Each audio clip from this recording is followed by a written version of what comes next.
On devrait en faire le plus possible en dépensant le moins possible. Emmanuel Latraverse. Kitching, kitching, kitching, kitching, kitching. On va mettre plus d'argent, ça va régler le problème. Ça règle pas les problèmes. Est-ce que l'électorat va en avoir pour son argent? Ça se peut pas.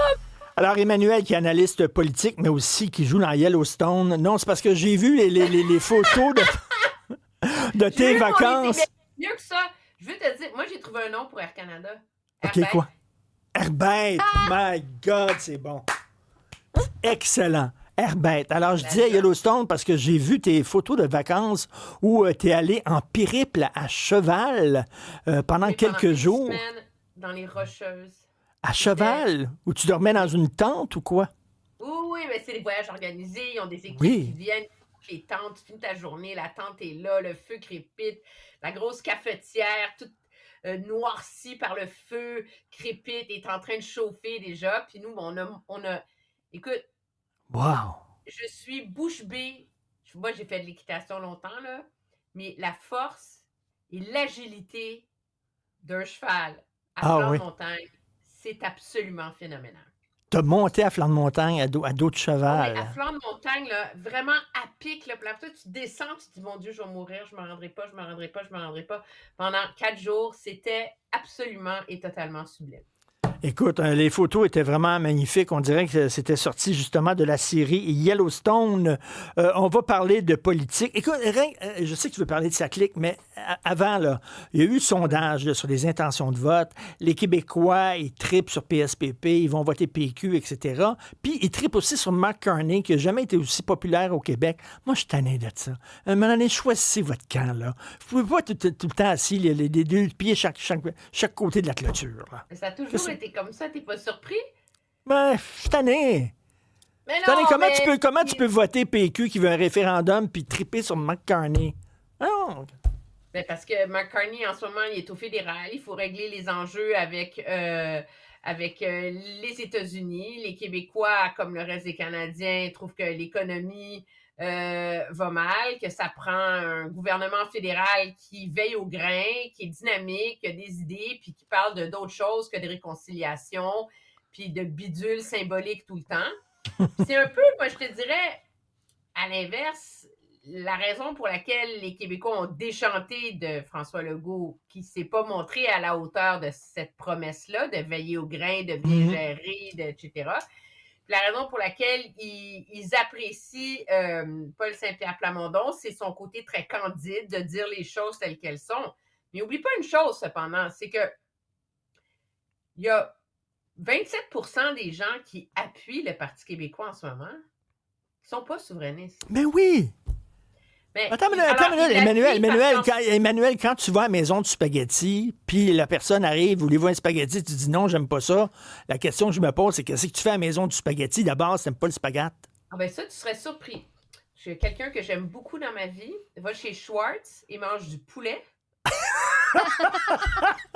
quand elle allait au Laurier Barbecue, elle commandait du poisson. Non! Oui, monsieur. Donc, tu sais, c'est un peu la même chose. Les gens, en ce moment, voient dans Paul Saint-Pierre Plamondon le chef le plus efficace pour faire face à François Legault. Ils auraient envie de l'appuyer.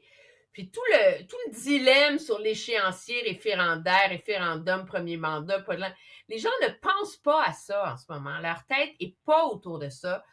L'esprit en ce moment est centré autour de la désaffection envers le gouvernement Legault. Puis si c'est pas Legault, c'est qui?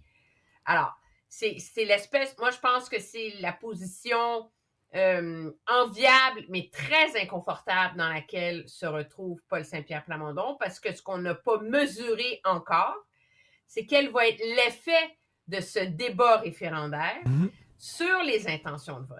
À partir du moment où l'appui à la souveraineté ne bouge pas, c'est comme un électrocardiogramme à zéro, ben c'est sûr que cet enjeu-là, puis sa promesse de déclencher un référendum dans un premier mandat va finir par le rattraper à un moment donné. Écoute, là, ça, c'est un cadeau. Il va gérer. C'est un cadeau pour le Parti libéral du Québec. Là. Ils ont trouvé leur slogan. Là, un vote pour le PQ, c'est un vote pour le oui, c'est un vote pour l'indépendance, etc.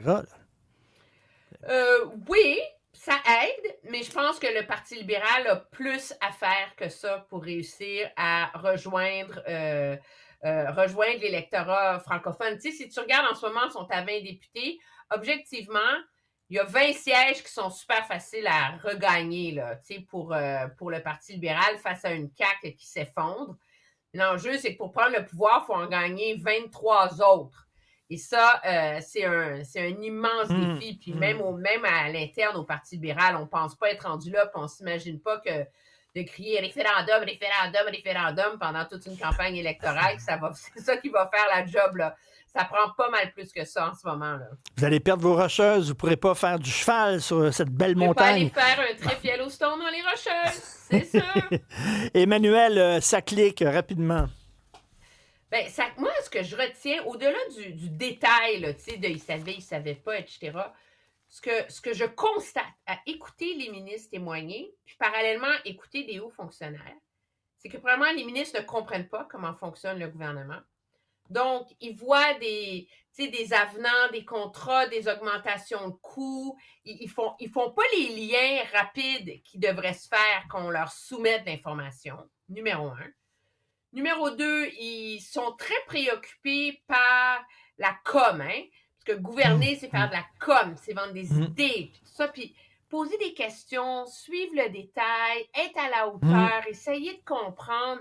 Et c'est tout dans ce contexte-là là, que les augmentations de coûts et les signaux d'alarme là, qui s'allumaient depuis 2020 autour de ce projet-là n'ont jamais été vraiment pris au sérieux, d'une certaine façon.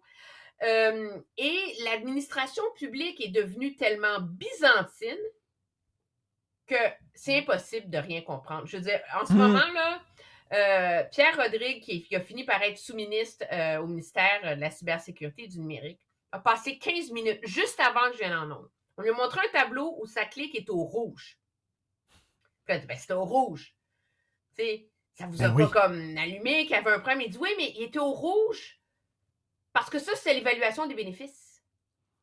Il dit, oui, mais il dit, moi, je me préoccupais pas des bénéfices. Moi, j'étais sur le dossier des coûts.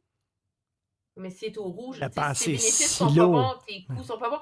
Je te jure, ça passait à Infoman, là, ça a duré une bonne 12 de minutes. À s'obstiner et à nous expliquer que le gars qui évalue les bénéfices, c'est pas le gars qui évalue les coûts, puis les bénéfices, c'est pas les coûts, puis dans le fond, tu peux avoir peu de bénéfices, mais des bons coûts. Puis et c'est que ça, là. Alors, finalement, c'est pas surprenant que tu te ramasses avec l'équivalent d'un train qui déraille, là.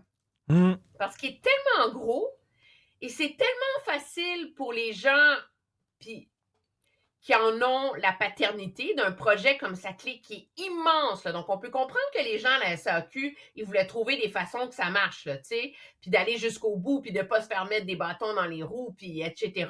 Puis donc, c'est facile de trouver des façons de contourner tout ça. Et c'est ça qui est désastreux. Puis quand tu écoutes ça, tu comprends pourquoi finalement, il n'y a rien qui marche, puis que ça coûte toujours plus cher. C'est ubuesque, lunaire, totalement, comme on dit. Vraiment, là, très hâte de voir François Legault, premièrement, s'il va effectivement témoigner, mais en tout cas, ça va être assez spécial. Pour lui, c'est la pire nouvelle qui pouvait lui arriver, là. Ben oui. Parce que la dernière chose que tu veux comme premier ministre, c'est être confronté à tes propres négligences potentielles, numéro 1, surtout pour un premier ministre aussi impopulaire que lui.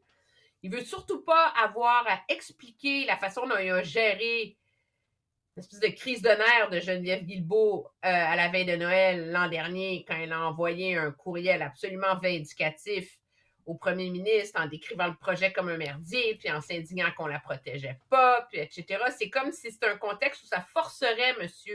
Legault à déballer sur la place publique beaucoup de linge sale. Et ça, c'est quelque chose dont la CAQ n'a pas de besoin, surtout quand lui, il mise davantage sur un remaniement au début de la semaine prochaine pour essayer de relancer son gouvernement, là. Tout à fait. On va en parler d'ailleurs. Merci beaucoup, Emmanuel. Très le fun de savoir que tu es bien en selle. Merci. Très bien. Au revoir. Salut.